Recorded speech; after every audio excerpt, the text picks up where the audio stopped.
नमस्कार, आप देख रहे हैं कंट्री इनसाइड न्यूज़ का डिजिटल प्लेटफॉर्म। मैं हूं प्रियंका। एनडीए में सीट शेयरिंग फार्मूले को लेकर जो विवाद चल रहा था वो विवाद लगभग अब पूरा कंप्लीट हो चुका है। कल ही आपको बता दें कि पटना में चिराग पासवान ने एक बैठक बुलाई थी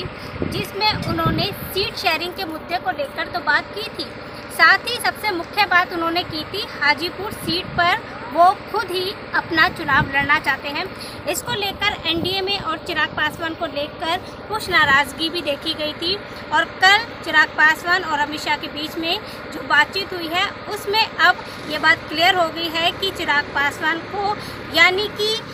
एलजेपी को 5 सीटें दी जाएंगी और 1 सीट चिराग पासवान के चाचा पशुपति पारस को दी जाएगी। तो इस तरह से जो एनडीए में सीट फार्मूले को लेकर जो विवाद बढ़ा हुआ था वो विवाद अब ख़त्म हो गया है। आपको बता दें कि जेडीयू को 15 सीट यानी कि जेडीयू 15 सीट पर लड़ सकती है, बीजेपी 17 सीट पर, एलजेपी 6 सीट पर लड़ सकती है और हम पार्टी जो है वो 1 सीट पर लड़ सकती है और आरएलएसपी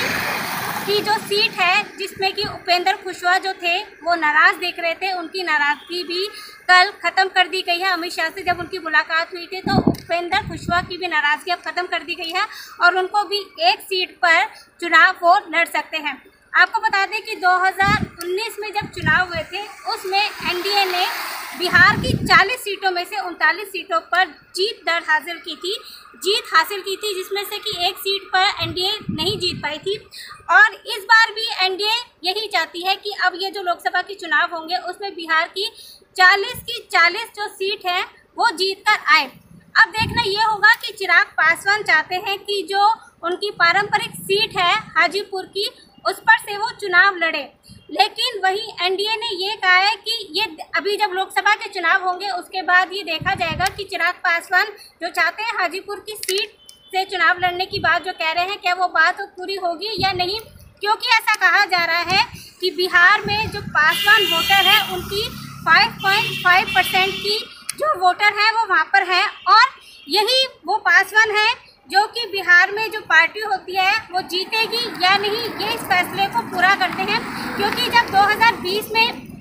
2020 में जब नीतीश कुमार के खिलाफ चिराग पासवान गए थे और जब 2020 में जब चुनाव हुए थे तो नीतीश कुमार वो चुनाव हार गए थे। तो ये कहा जाता है कि एनडीए नहीं चाहती कि चिराग पासवान या पशुपति पारस किसी भी तरह से उनकी पार्टी छोड़कर जाएं, इसीलिए वो लोग एनडीए चाहती है कि वो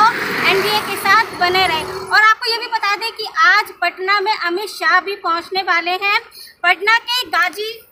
पटना के पालीगंज में उनका एक कार्यक्रम है जहां पे वो लोगों को संबोधित करेंगे और अब ये देखना होगा कि पासवान पार्टी की तरफ से वहां पर कौन लोग जाते हैं। क्या हाजीपुर सीट से चिराग पासवान जो लड़ने की बात कर रहे हैं, क्या अमित शाह और चिराग पासवान के बीच में कोई बातचीत होती है या नहीं, ये फिलहाल अपने आप पे देखने वाली बात होगी। इसी तरह की तमाम खबरों को देखने और जानने के लिए आप जुड़े रहिए कंट्री इनसाइड न्यूज़ के साथ। नमस्कार।